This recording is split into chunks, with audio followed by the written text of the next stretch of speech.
Welcome to Calculus in the AM. Be careful on the streets out there. It's snowing outside. Visibility is good. Conditions are icy. It is -2 right now. We're looking for a high of +2 today. Be careful out there. Okay, as we said, rates of change. The average rate of change is the slope between 2 points. The instantaneous rate of change, we need the derivative, okay? So let's say this. Now this is not a speed as in distance time this year, so I want to start with something different. After traveling X kilometers, the temperature under the hood of a car is given by this function, T function. This one's made up for this problem. 60x over the square root of x squared plus 10 plus 20. Find the average rate of change in the temperature per kilometer, pardon me, between starting the car and traveling 10 kilometers. So the average rate of change. So the two times that or times, we're not talking times, right? Distances. The starting distance would be 0, the ending distance would be 10, right? So what you need to do is use this function. Say, well, what's t of 0? You can look at this. What is t of 0, can't you? Hope you can, and then you'd use your calculator. 10 kilometers.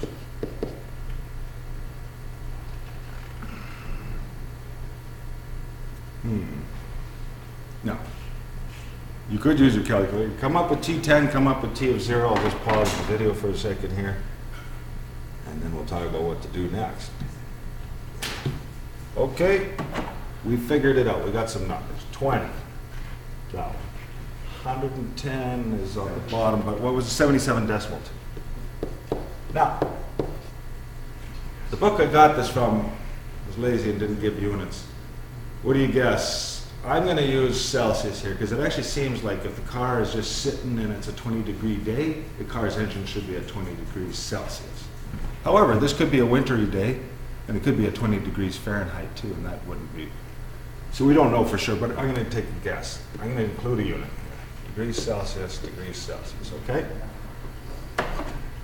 That still doesn't answer the question though. What's the average rate of change per kilometer between starting the car and traveling 10 kilometers?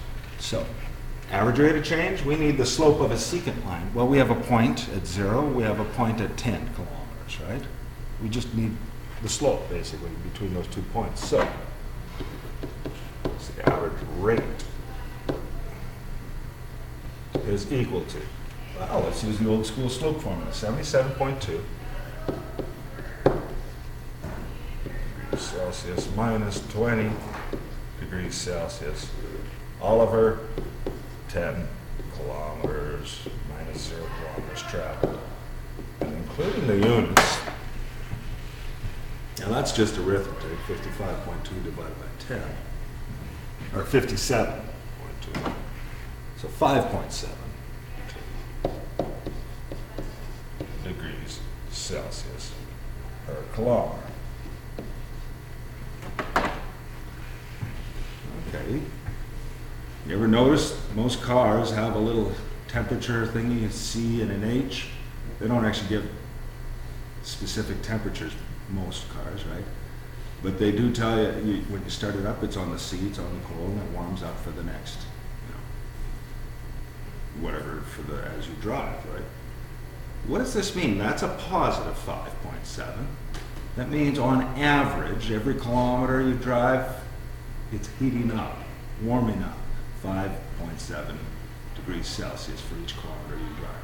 That makes sense, eh? Okay. Now, instantaneous rate of change after traveling exactly 6 kilometers. Okay. This is different. Once I see instantaneous rate of change, we're talking derivative, right? So, B. I need the derivative.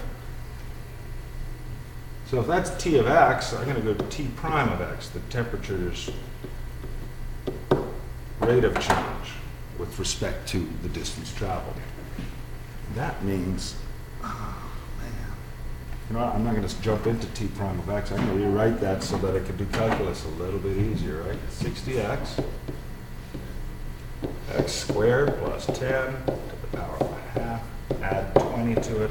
I'll pause while you guys do that one. And that should be a negative 1/2. Now do the derivative. So hopefully you remembered, product rule means derivative of the first thing, leave the second thing alone.